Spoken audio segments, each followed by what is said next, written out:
yang diharapkan dengan usia yang dewasa ini kita mampu mengelola semua potensi-potensi pariwisata, potensi laut, potensi perikanan. Perikanan dalam artian bahwa selama ini kita mengirim bahan mentah keluar, sudah saatnya kita memikirkan bagaimana membuat pabrik ikan sendiri di Provinsi Kalimantan Timur.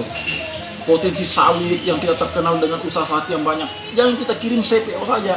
Yang sekarang kita harus pikirkan bagaimana supaya Kaltim ini mempunyai pabrik pengolahan minyak sawit dengan turunan-turunan yang banyak, kimia-kimia yang bisa kita lahirkan dari produk sawit ini. Pemerintah provinsi kita harus dukung dalam usaha mewujudkan Kaltim berdaulat untuk Indonesia. Berdaulat dalam hal ini bahwa masyarakat Kaltim sudah selayaknya menikmati semua anugerah yang diberikan oleh Allah Subhanahu wa Ta'ala dengan baik dan benar.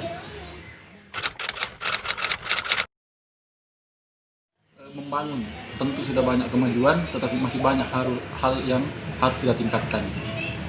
Kedaulatan tidak hanya menyangkut masalah infrastruktur yang ada di kota ini. Tentu kita sangat bersyukur karena usia 63 tahun ini kita sudah bisa menikmati tol pertama di Kalimantan. Kaltim berdaulat,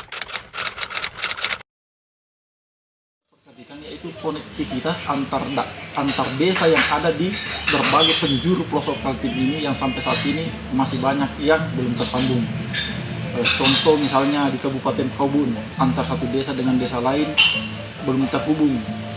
Kemudian di Berau misalnya masih banyak hal-hal yang ketinggalan. Oleh karena itu hal itu yang harus kita perhatikan saat ini, karena konektivitas antar kota sudah lumayan bagus. Tol Balikpapan Samarinda sudah jadi, Bontang, kemudian selanjutnya kita bangun nanti ke Kutai Timur sampai Berau.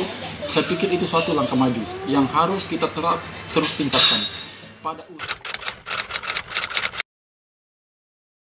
Suatu hal yang patut kita syukuri karena kita bisa hidup dalam keadaan yang aman, damai, tentram.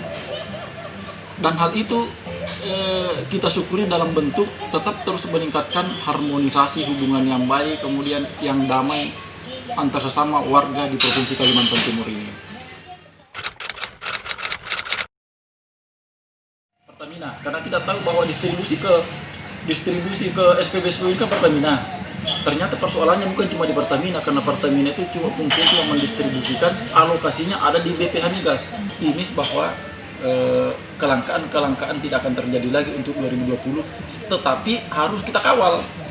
Karena biar bagaimanapun kuota itu terpenuhi, kalau ternyata tidak sampai kepada yang berhak menerima, misalnya terjadi penyelewengan atau kuota yang datang dari sana tidak sepenuhnya sampai ke SPB yang kita harapkan, biar berapa banyak dialokasikan tidak akan cukup untuk masyarakat Kaltim. Oleh karena itu, selain kita meminta kuota ditambah sesuai dengan kebutuhan, kita juga harus sama-sama melakukan pengawalan, pemantauan